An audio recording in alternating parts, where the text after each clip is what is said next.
शेर खान भेड़िए की तरफ भागते हुए जाता है और वहां जाकर शेर खान भेड़िए से पूछता है, भेड़िए, तूने बकरी के बच्चों को क्यों खाया? भेड़िया कहता है, मैं तो खाता रहूंगा और मुझे कोई रोक भी नहीं सकता। तभी दोनों की खतरनाक लड़ाई शुरू हो जाती है। भेड़िए की ताकत ज्यादा होने के कारण वह शेर को मार डालता है। जैसे ही वह शेर खान को मारता है, उसके पास जादुई शक्तियां पूरी तरह आ जाती हैं। अब वह कहने लगता है, अब तो मैं दुनिया पर राज करूंगा, मेरा कोई कुछ नहीं बिगाड़ सकता। यह कहकर भेड़िया वहां से चला जाता है। इसके बाद शेर का बच्चा, जिसका नाम सिम्बा होता है, वहां आता है और अपने पिता के ऊपर खड़े होकर रोने लगता है। तभी बकरी उससे कहती है, आओ बेटा, यहाँ से चलो, यहाँ खतरा है। शेर का बच्चा बकरी की पीठ पर बैठ जाता है और बकरी वहां से भाग पड़ती है। भागते भागते वह एक नदी के किनारे पहुंचती है और दोनों चप्पू वाली नाव में बैठ जाते हैं और नदी पार करके दूसरे जंगल की तरफ निकल पड़ते हैं।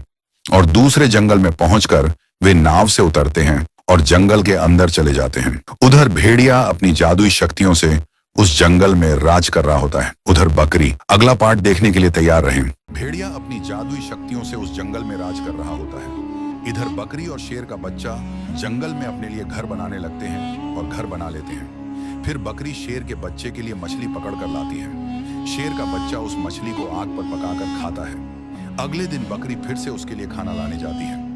इधर शेर का बच्चा खेलते खेलते अपने घर की छत पर चढ़ जाता है। जैसे ही वह गिरने लगता है, अचानक उसके पंख निकल आते हैं और वह हवा में उड़ने लगता है। उसके पास भी जादुई शक्तियां आ जाती हैं। उड़ते उड़ते वह देखता है कि बकरी दौड़ती हुई आ रही है। बकरी बच्चे से पूछती है, बेटा, तुम्हारे पास ये पंख कहाँ से आए? शेर का बच्चा कहता है, माँ, मेरे पास जादुई शक्तियां हैं।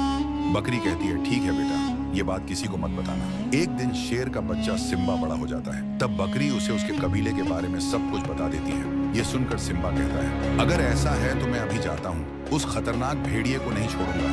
मैं अपने माँ बाप का बदला लूंगा। सिम्बा गुस्से में हवा में उड़ता है और उसी जंगल में पहुंच जाता है। सामने वही खतरनाक भेड़िया खड़ा होता है। सिम्बा पूछता है, ऐ जालिम, तूने मेरे पिता को क्यों मारा? भेड़िया कहता है, ओह, तुम अब तक जिंदा हो, आज तुम्हें भी मार दूंगा और मेरी ताकत और बढ़ जाएगी। फिर दोनों के बीच जोरदार लड़ाई शुरू हो जाती है। लड़ते लड़ते अचानक सिम्बा उसे उठाकर जमीन पर पटक देता है। सिम्बा उसके ऊपर चढ़ जाता है और उसे मारने लगता है।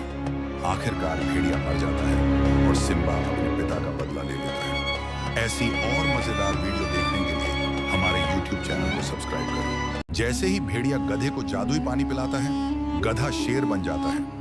तब भेड़िया उससे कहता है कि देखो, अब जंगल के सभी जानवर तुम्हें शेर समझेंगे और तुम रोज किसी न किसी जानवर का शिकार करके मेरे लिए लाया करोगे। गधा, जो अब शेर बन चुका था, कहता है ठीक है। इसके बाद वह शेर रोज जंगल में जाता, किसी जानवर का शिकार करता और उसे भेड़िए के पास ले आता। बदले में भेड़िया उसे घास खाने के लिए देता। शेर बने गधे की आदतें नहीं बदली थी और वह अब भी घास ही खाता था। धीरे धीरे पूरे जंगल में डर का माहौल फैल गया और सभी जानवर इस शेर से परेशान रहने लगे। तभी चालाक लोमड़ी बोली कि आखिर हम इससे कैसे छुटकारा पा सकते हैं? बकरी बोली, ऐसे तो हम सब मारे जाएंगे। बंदर ने कहा कि हमें पता लगाना होगा कि यह शेर खुद शिकार क्यों नहीं खाता और उसे कहाँ ले जाता है। बंदर ने लोमड़ी से कहा कि तुम इसकी जासूसी करो। अगले दिन पहले की तरह जब शेर शिकार लेकर जा रहा था, तो लोमड़ी ने उसका पीछा किया और क्या देखा, अगले पार्ट के लिए तैयार रहे। जब शेर शिकार लेकर जा रहा था तो लोमड़ी ने उसका पीछा किया। लोमड़ी ने देखा कि शेर घास खा रहा है और भेड़िया मांस खा रहा है। ये देखकर वह हैरान रह गई। उसने तुरंत सारे जानवरों को बुलाया और बोली कि तुम सब सुनो, असली शेर तो शिकार का मांस खाता है, लेकिन ये शेर तो घास खा रहा है। मुझे लगता है ये असल में शेर नहीं बल्कि गधा है। ये सुनकर जानवर घबरा गए। तभी बंदर बोला कि तो हम इसके असली रूप का पता कैसे लगाएं? लोमड़ी समझदारी से बोली कि मैं एक जादुई नदी के बारे में जानती हूँ, काम मुझ पर छोड़ दो। बकरी बोली, लोमड़ी, हम सब तुम्हारे साथ हैं। हिरण ने भी भरोसा जताते हुए कहा कि हमें तुम पर पूरा विश्वास है, तुम ये जरूर कर पाओगी। इसके बाद लोमड़ी नकली शेर बने गधे के पास गई और शालीनता से बोली कि हुजूर, क्या आप घास खाते हैं? जबकि एक शेर को तो मांस खाना चाहिए। यह सुनकर नकली शेर घबरा गया और बोला कि तो तुम ही बताओ मैं क्या करूं जिससे मैं असली शेर की तरह मांस खाने लगी। अगर तुमने मेरा यह काम कर दिया तो मैं तुम्हें अपना खास मंत्री बना दूंगा। लोमड़ी मुस्कुराई और बोली, आइए मेरे पीछे आइए।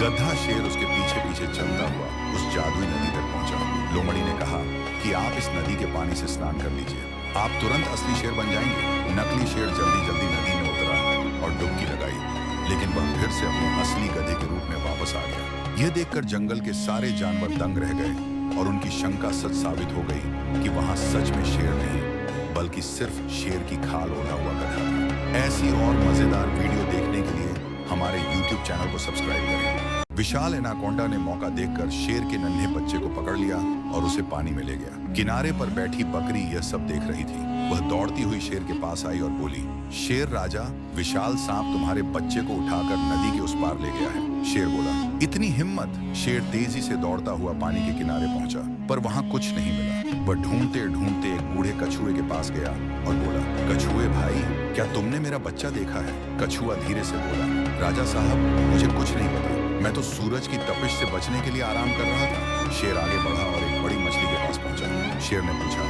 क्या तुमने मेरे बच्चे को देखा है? मछली ने सिर हिलाकर कहा, मुझे तो कुछ खबर नहीं। एक और मछली है, नदी की तेज मछली चमक दमक, वह अक्सर इस तरफ ध्यान देती है, शायद उसे कुछ पता हो। शेर तुरंत भागते हुए चमक दमक के पास गया। शेर ने चमक दमक से पूछा, क्या तुमने मेरे बच्चे को देखा है? चमक दमक ने बड़े यकीन से कहा, हाँ राजा जी, मैंने अपनी आंखों से देखा था। विशाल एनाकोंडा तुम्हारे बच्चे को पकड़कर नदी के उस किनारे एक सुनसान जगह पर ले गया। शेर भागता हुआ वहां गया। पेड़ों के पीछे एक सुनसान पथरीली जगह पर उसने देखा कि वहां सिर्फ नन्हे बच्चे की हड्डियां बची थी। शेर अपने बच्चे की हड्डियां देखकर रोने लगा और उसके मन में बस एक ही बात थी कि विशाल एनाकोंडा से बदला मैं जरूर लूंगा। अगला पार्ट देखने के लिए तैयार रहें और हमारे YouTube चैनल को सब्सक्राइब करें।